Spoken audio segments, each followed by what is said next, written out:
there were two enormous. You had a correct challenge, and you have 22 seconds to take over the Chamber of Horrors, starting now. Weirdly, I know the person to whom Arthur refers. Yes, she comes from Switzerland. She's not known in this country. She is a fair Swiss maid, and she often appears in pantomime. No, sorry, Switzerland and Swiss, sorry. I was wrong, sorry. Don't apologise. Oh, OK. You're keen, it's what we like, OK, I won't apologise. All right, sorry, I won't. You look so protective, don't. He's all right, he'll hit you, then leave her alone.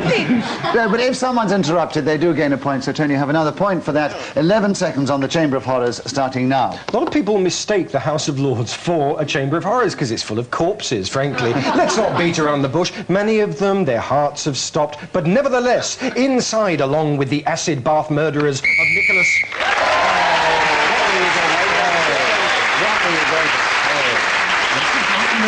I just stopped him saying something.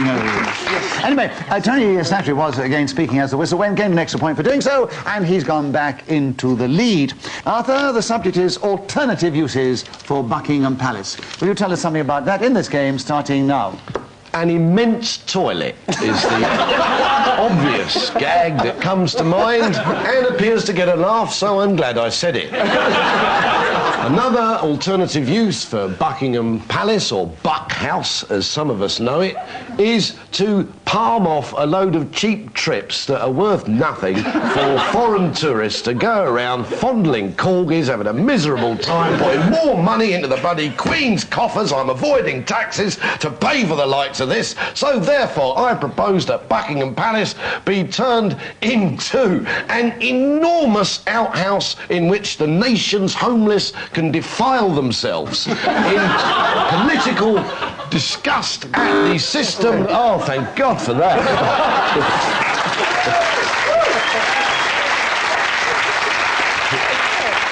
Yes. Sorry, that was brilliant, and I let him go, but there were two enormouses right at the beginning. I know, it was enormous, wasn't it? Yes, he did say. It was an immense, it was an immense. It was immense. I withdraw my challenge. You'll have to start again. And furthermore, I'd like to say... No, therefore, you've got to carry on, Arthur. Yes. Oh, God. You've got a point for an incorrect challenge. Buckingham Palace. It was, yes, alternative uses for Buckingham Palace.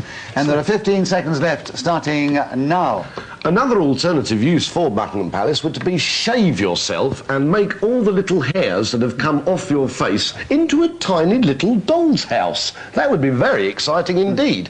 For no one at all, except possibly me, who is wittering on endlessly, just as the royal family have done for centuries now. The Russians, they know how to treat a royal family, that's what I say, and so does Jack D, because I stole that joke from him in the first place.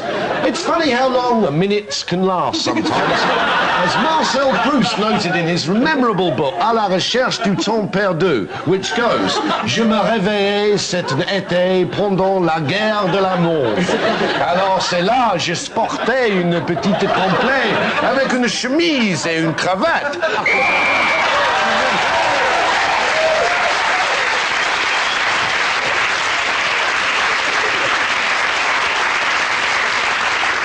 Well, you stretched that 15 seconds to another 45 seconds.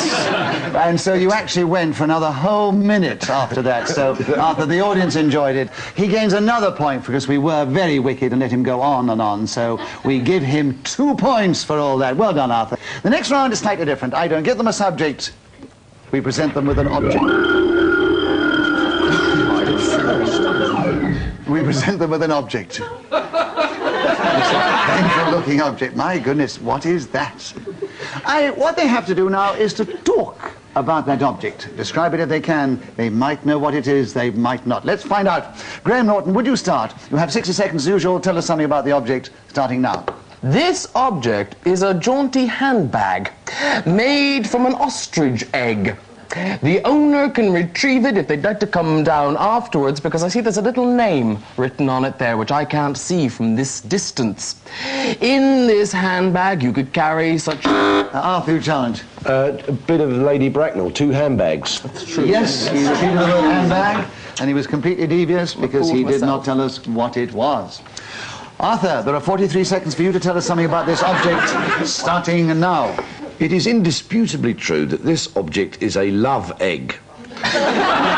What do you use it for? Anne, you challenged. There was a bit of a pause after what Thank between God, love egg really. and yeah. I'm challenged actually because I don't really know what it is. Well, It's a bit big for a love egg. It's no one I know in that sense.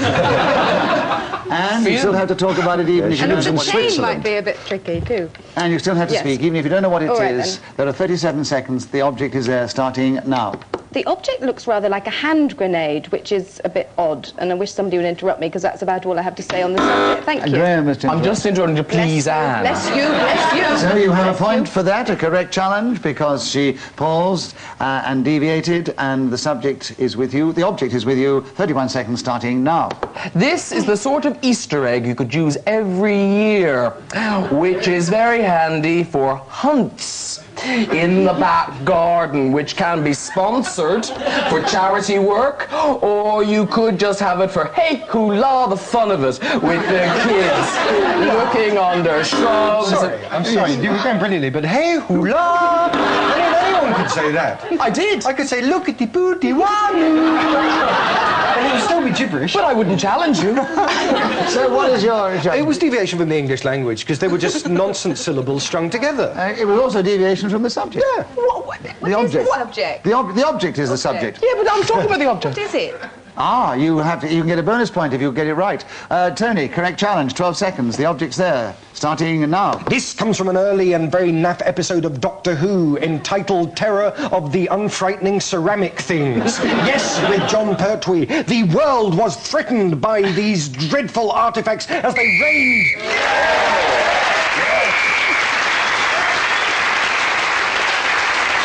Tony Slattery was then speaking as a whistle and gained an extra point for doing so, and he's now equal in the lead with Anne Bryson.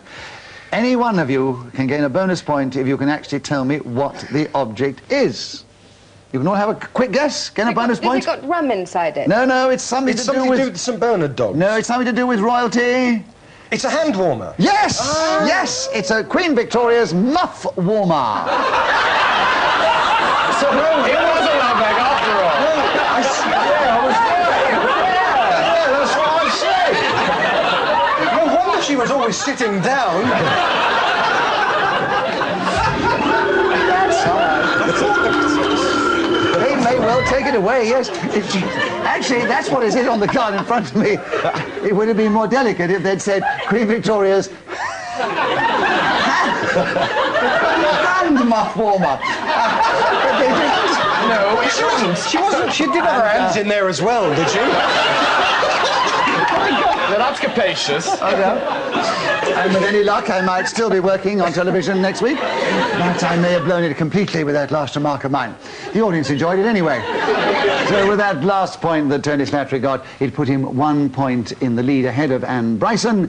And we now move to the commercial break. And after that seriously disturbing display of man's inhumanity to man and woman, we'll take a breather and patch up our differences. Stay tuned, and we'll see you, or more likely, you will see us after this.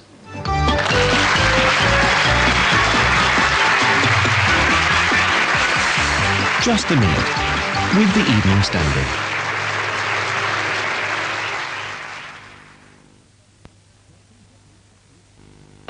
Just a Minute with the Evening Standard.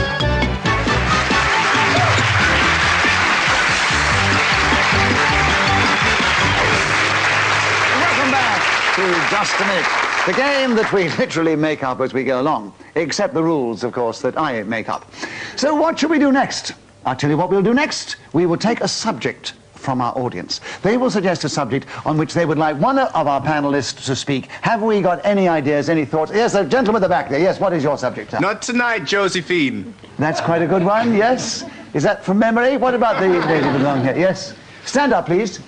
What the Thames Barrier reminds me of.